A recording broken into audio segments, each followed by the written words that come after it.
there's a piece in Miguel's book, The Four Agreements. I think around page 98.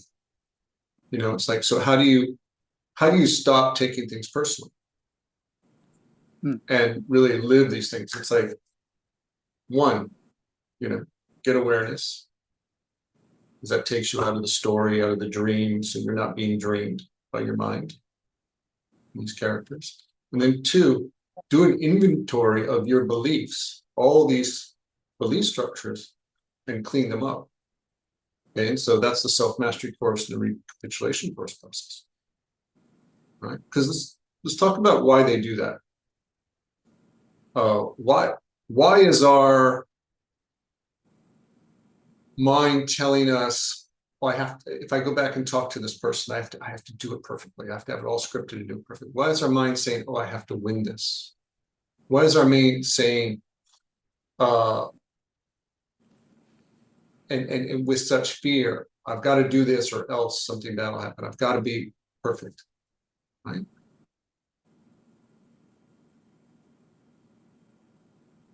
It's giving us a scenario. It's giving us a scenario because it's saying, oh, I'm going to go talk to this person. When have I talked to somebody in the past in this situation?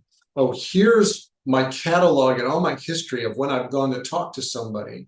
And here's where it's turned out well. And here's where it's like, I felt really crappy. Maybe I was embarrassed, ashamed, criticized. Well, I don't want those things to happen because they feel really icky. I'm afraid of those things happening again in my history. I still feel the emotion of it when I think about it.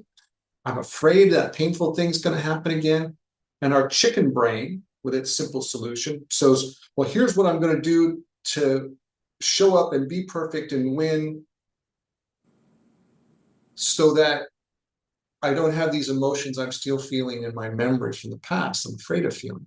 So the anxiety isn't actually about going and talking to this person. The anxiety is about, I'm afraid to feel these emotions that I still have inside me, that I'm remembering from the past, and I'm projecting them forward to some future event and trying to solve it there. And so we end up trying to be perfect and solve it in this future imaginary event, which we don't actually do, but we end up doing this every day, trying to be perfect and trying to overcome this terrible scenario our mind is imagining. We're always trying to manage our life that way and manage our emotions that way. We don't solve it, we're just managing it. But to solve it, you have to go back to your history. When did I learn this emotional response? When did I get imprinted that this is how people would respond? When did I learn to react that way? Let me unwind all the energy and release it, recapitulate it. Okay.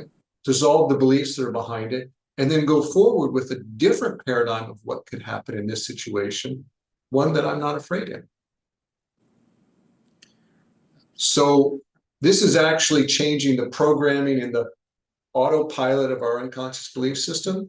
This one is managing where we've got to I've got to hold the controls all the time because my unconscious is trying to pull me anxiety. Okay. So we end up fighting our autopilot all the time, but we're never going to stay present because eventually our unconscious will pull us into the unconscious. We go to anxiety and compensate until we go back, recapitulate our past, clean it up, change the belief system, and then we can be present in the moment and in the future events. Perfect. Thank you. Thank you so much. I mean, I tell every day I wake up, I say, today is a different day from yesterday. And I will, even if it failed yesterday, even if somebody said something, today I'll give it a try. It may not be the same. So good and beautiful. Have that intention, and to help it be different, I'm going to change the automatic programming of my past. This is the piece that people overlook. Okay. Yeah. So I use the example. You're flying. You have a plane. I want it to fly towards being present and happy. Right? And as soon as I look away from the controls and I look at my map or I talk to my co-pilot, the plane goes off course into anxiety. Oh no, it's like, okay, well, no, I'm going to be present. I'm going to be present. Okay, yeah, be present, be happy. Yeah. And as soon as I start working on something, I go, the plane starts turning this direction into anxiety. We're like, oh no, I just need to, and we tell ourselves with our chicken brain, this simple device, oh no, the solution is I just need to be present. I'm like, no, your autopilot is taking you in the wrong direction. Reprogram your autopilot. Yeah. And then you can like go about your life and not have to stay so tight on the controls. Okay. So reprogram the autopilot, reprogram the subconscious, reprogram the past emotional experiences. That's the recapitulation self-mastery.